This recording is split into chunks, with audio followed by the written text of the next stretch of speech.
Hello' বন্ধুসকল, আজি আকৌ এটা নতুন ভিডিঅ'লৈ সকলোকে স্বাগতম জনাই আৰম্ভ কৰিবলৈ ওলাইছোঁ BS ছেকেণ্ড ছেমিষ্টাৰৰ জিঅ'গ্ৰাফী ফাইনেল এক্সাম 2024ৰ কুৱেশ্যন পেপাৰ সম্পৰ্কে আলোচনা কৰিবলৈ।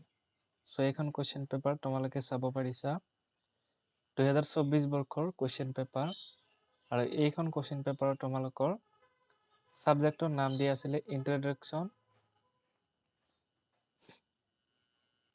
টু হিউম্যান জিঅ'গ্ৰাফী, মানে মানৱ ভূগোলৰ পৰিচয়। এইখন কুৱেশ্যন পেপাৰ আপোনালোকে চাই যাব পাৰে। প্ৰথমে চাওক, আপোনালোকে জিঅ'গ্ৰাফী 2024 বৰ্ষৰ টাইম দিয়া থাকিব 2 ঘণ্টা আৰু 2.5 ঘণ্টা দিয়া থাকিব 60 মাৰ্ক টোটেল। প্ৰথমে আপোনালোকৰ 1 মাৰ্কৰ 8টা সৰু কুৱেশ্যন মানে শ্বৰ্ট কুৱেশ্যন দিয়া থাকে, আৰু ইয়াতে লিখা আছে ইন 1 or 2 মানে এটা বা দুটা শব্দৰ ভিতৰত দিব লাগে এনচাৰখিনি। প্ৰথমটো দিয়া আছিলে এই নম্বৰটো, নিউ নিৰ্ণায়ক বা ধাৰণাটো আগবঢ়াইছিল। ইয়াতে অপশ্যন দিয়া আছে, ইয়াৰে আপোনালোকৰ প্ৰথম ইয়াতে 4টা লিখা আছে, যিকোনো এটা লিখিব লাগিব শুদ্ধ উত্তৰটো। এতিয়া আমি কুৱেশ্যন নম্বৰ বি লৈ আগবাঢ়িছোঁ। কুৱেশ্যন নম্বৰ বিটো দিয়া আছে, নিৰ্ণায়ক বা ধাৰণাটোৰ শক্তিশালী সমৰ্থক কোন আছিল। তাৰপিছতে চি নম্বৰটো দিয়া আছিলে যে মানৱ ভূগোলৰ উন্নয়নত কোনটো শতাব্দীত বিশেষভাৱে তাৎপৰ্যপূৰ্ণ। ডি নম্বৰত দিয়া আছে ফিডাল ডি লা ব্লাছে সমৰ্থন কৰা ধাৰণাটো কি, এইটো দিয়া আছিলে। তাৰপিছত কুৱেশ্যনটো দিয়া আছিলে এই নম্বৰটো যে মানৱ উন্নয়নত সূচাংকত কোনখন দেশ প্ৰথম স্থানত আছে। এনেকুৱা ধৰণৰ শ্বৰ্ট কুৱেশ্যন দিয়া আছিলে। শ্বৰ্ট কুৱেশ্যন আপোনালোকে মাত্ৰ 8টা কৰিব লাগিব। তাৰপিছতে 2 নম্বৰটো দিয়া আছিলে যে তলৰ প্ৰশ্নৰ উত্তৰ লিখা যিকোনো 6টা 2 × 6 = 12, অৰ্থাৎ যিকোনো 6টা লিখিব লাগিব। অপশ্যন বহুতকেইটা কুৱেশ্যন ইয়াতে দিয়া আছে। প্ৰথমটো এই নম্বৰ কুৱেশ্যন দিয়া আছিলে যে পৰিৱেশ বুলিলে কি বুজায়। এইটো আপোনালোকৰ 2 মাৰ্ক থাকিব, যিকোনো 6টা লিখিব লাগে।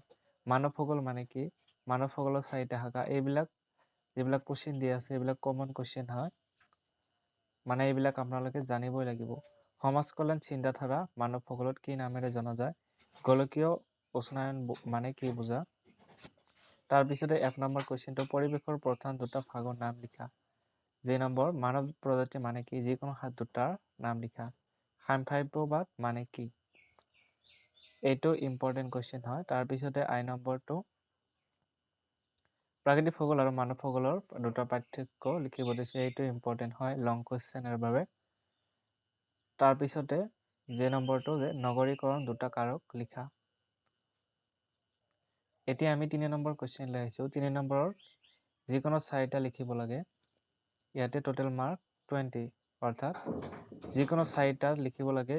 অপশ্যন বহুতকেইটা দিয়া থাকিব, তাৰে মাত্ৰ 4টা লিখিব লাগিব, আৰু প্ৰত্যেকটো কুৱেশ্যনতে 5 মাৰ্কৈ দিয়া আছে। এ নম্বৰ কুৱেশ্যনটো উদাহৰণসহ সাম্ভাব্যবাদ ধাৰণাটোৰ সংজ্ঞা লিখা। এতিয়া আমি নেক্সট কুৱেশ্যন লৈ আগবাঢ়িছোঁ। নেক্সট কুৱেশ্যনটো দিয়া আছে কেনেকৈ মানৱ কাৰ্যকলাপে সাংস্কৃতিক ভূখণ্ডৰ উদ্ভৱ কৰে। তাৰপিছতে চি নম্বৰটো দিয়া আছে যে মানৱ ভূগোলৰ পৰিসৰ লিখা। এইটো ইম্পৰ্টেণ্ট কুৱেশ্যন, মানৱ ভূগোলৰ পৰিসৰ। তাৰপিছতে নেক্সট উদাহৰণসহ মানৱ পৰিস্থিতিক ধাৰণাটো ব্যাখ্যা কৰা। উদাহৰণসহ মানৱ পৰিস্থিতিক ধাৰণাটো ব্যাখ্যা কৰা।